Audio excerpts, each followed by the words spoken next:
Hi guys, this is Ratchet and we are playing Criminal Case Traveling Time, Case 43, Shipwrecked. Let's select chapter 2 and we just heard that animal in distress. Yes. Squeal! Katria, do you hear that noise? It sounds like an animal in distress. Please, Katrina, I can't bear to hear a creature in pain. We gotta help it. Let's follow its squeals. Okay. Let's save you. Katrina, it's a little piglet. The poor thing is caught in a trap by that waterfall. Let's go save it, but be careful not to slip on the rocks. Okay.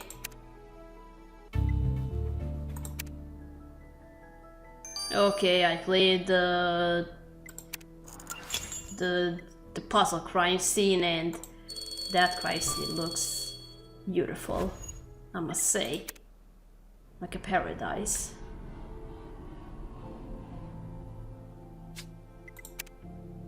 Where are you?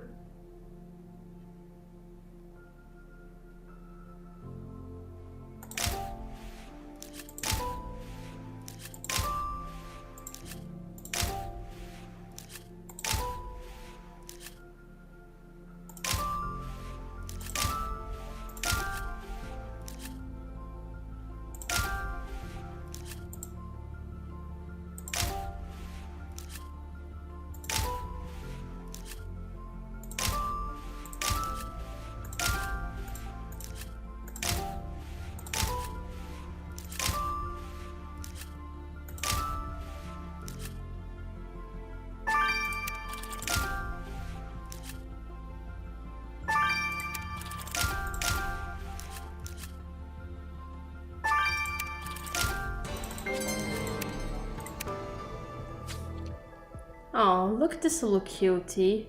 I'll put it safely down so we can get him out of the trap, Katrina. But what's that? We found a handkerchief with the victim's initials on it? That means she was here. There are fresh stains on the hanky. We need to get a sample. And this torn out banana leaf has something written on it. We should put it back together just in case. Katrina, turns out the little creature actually led us to some clues. We owe it to him to release him. Oink oink is what you say for Piglet.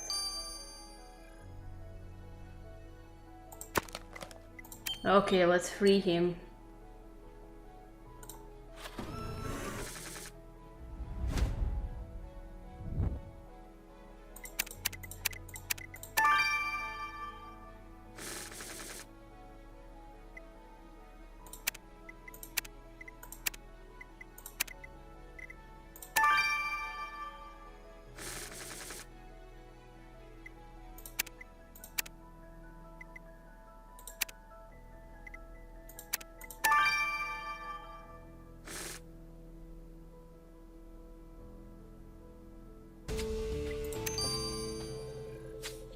Here, little piggy.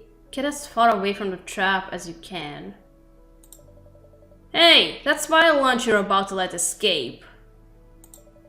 And you better give me back my trap if you know what's good for you. Hello there. Who might you be? My name is Monday and this is my island. Your island. Alright, Monday. Let's talk and clear the air.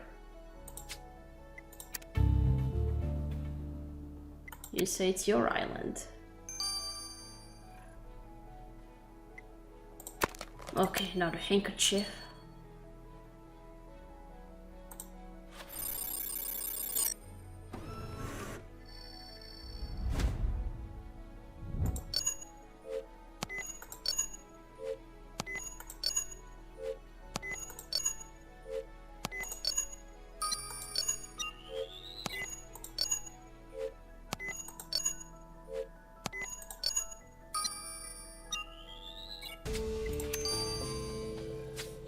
Let's put the brown powder from the victim's handkerchief under the microscope, Katarina. Okay.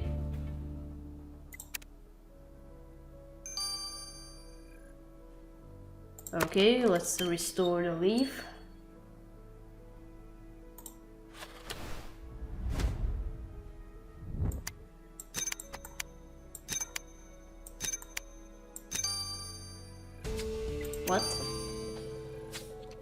So, Katria, the banana leaf says, "See names hourly ring your death kneel."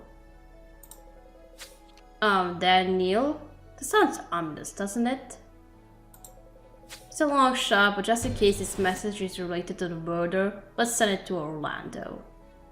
Okay?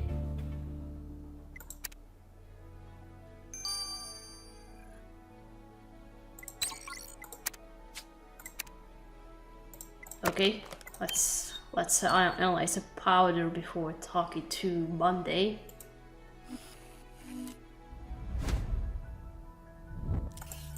No. Well, just like in Robinson Crusoe, that guy was called Friday and you are called Monday. What a reference.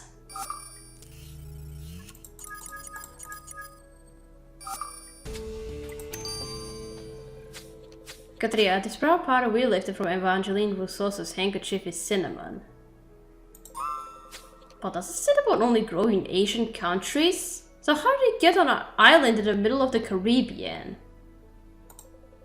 Oh wait, our ship's cook is known for his overuse of cinnamon. I heard the captain complaining about it only the other day. I thought all our ship's crew were on the beach. So, what was George Turbo doing at the waterfall with the victim's handkerchief? Well, to wipe his mouth. Let's see about that. We'd better speak to the watering chef. Okay.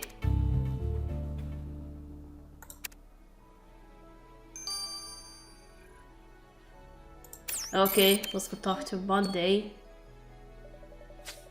Really sorry for letting your lunch escape, Monday. Your name, it's unique. It is the name of a slave. I was stolen from my great homeland of Mazunda to be sold back in what they call the civilized world. So how did you end up on this island? I was shipwrecked here just like the people who live in that village yonder. My so-called master sank with the ship. On this island I'm free and self-sufficient. I know where to find the freshest coconuts to drink from. So you live apart from the other islanders? Yes, although I sometimes allow them to come to me for help. I recently taught the fat one how to make fire. What about their leader, Evangeline Rousseau? I kept out of Evangeline's way and she mine. Life is harsh around here, and that will come to all of us one day. They've been here for 12 years, so that didn't come for them.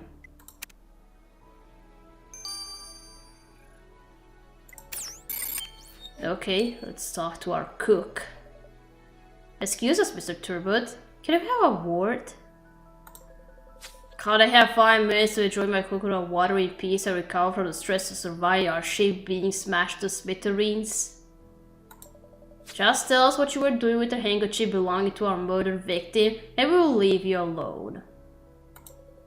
That's easy. I went out foraging for food while you lazy lop was still sleeping. I found this kerchief lying on the ground and used it to wipe my hands clean, is all. How were I supposed to know it belonged to your victim? So you never saw Evangeline Rousseau alive? Of course not. Now, off with you. Okay. What does this message on the leaf mean? Is that a quote of some sort? Katria, I found your victim's DNA precisely on the tears of that banana leaf message, which means she must have ripped it apart after it was sent to her. Our hunch was right then, Katria. But what does the message tell us, Orlando? Well, for starters, "See names hardly ring your death kneel" is a paraphrase line from Shakespeare's play, The Tempest. Don't know anything about that. The play is set on a remote island where a group of people are stranded after a terrible storm. Rather apt, don't you think? Yes, but the message? Do you think it was a threat from the killer? I believe so. You see, the original line for the play is "See names hardly ring his kneel." It does not include the word death. Which means the killer added death to send a menacing message to the victim. And what it also tells us is that your killer has read The Tempest.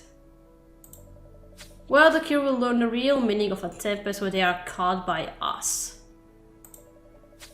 What shall we investigate next, Katerina? Back to the village? Either way. We have to go to the village. Oh, village? Yes, lead the way. Yeah, that's how it's supposed to be. I never heard of that Shakespeare play, The Tempest. Or maybe I did, so I just don't know the English name.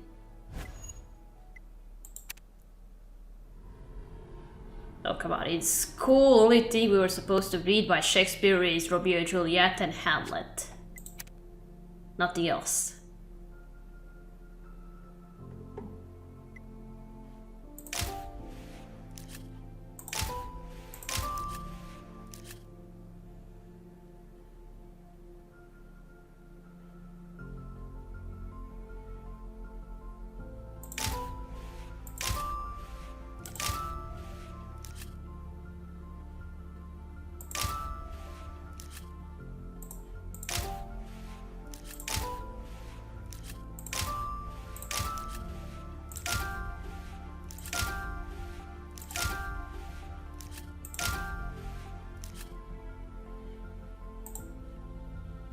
Where's the whip? I can't find it there. 2 seconds. Can I do it? Mound of soil, where is that? There! Ah! Let's spend it. That's why coins are used for. They're used to spend. Okay. The extra 5 seconds is all I needed. I think they should increase the time of how long do you have for the crime scene. 45 seconds isn't enough if you are doing it for the first time. Well, if you do it well. Should be at least a minute or so. I'll just add another 5 extra seconds. Katrina, the notebook belongs to the victim. It's got her name on it. Let's look at the writing on the first page. And this mound of soil looks freshly dug. We should see if someone was trying to bury something. Or dig something. Alright, it looks buried. Alright, let's dust the notebook. Well, pretty sure you would have kept a journal. What? Huh? Katrina, according to the front page, the victim's notebook was in fact a meticulous account of colony survival on a desert island. Oh, you're writing a book? This account could give us useful insight into life on the island. Let's say it to Penelope. Okay.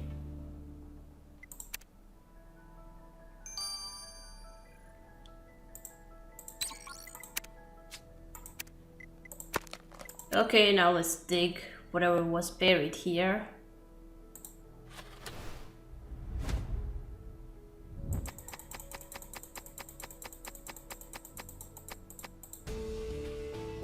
Ooh, a message in the bottle. Ooh. Oh, look, Katrina, there was a message in the bottle buried in the mound of soil. Let's read it. We're stuck on an island with a crazy woman in control.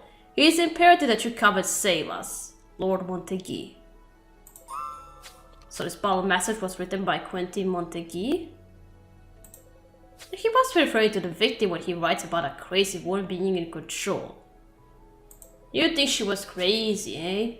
But why would he bury the bottle rather than throw it out to sea? Maybe he changed his mind. We need another word with the aristocrat. Okay.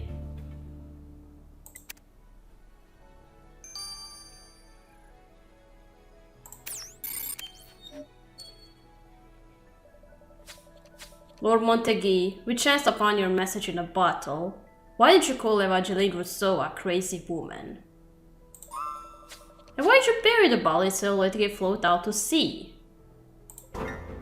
It was Evangeline's doing. She was the deranged harpy who buried my message. Why would Mr. Rousseau bury your message? She was desperate for us not to leave the island, so she did everything she could to prevent us from being rescued. Whoa. She wanted to stay. That way she'd be able to continue lording over us on the island and build her idea of a brave new world, just like Prospero in The Tempest.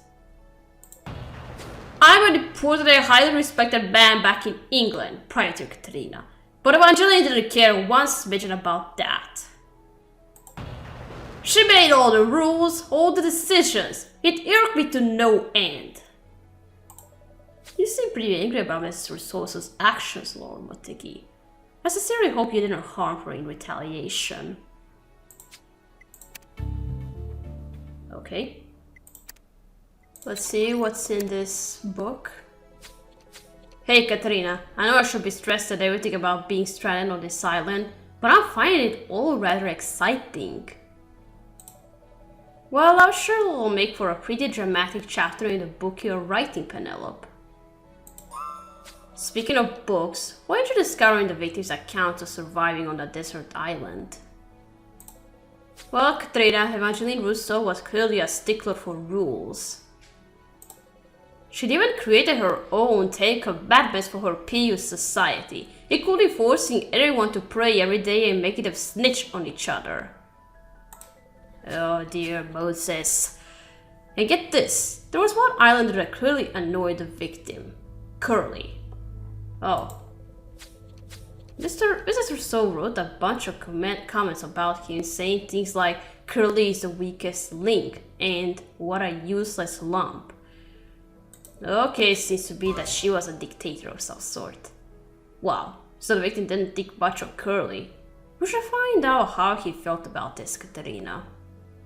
Okay.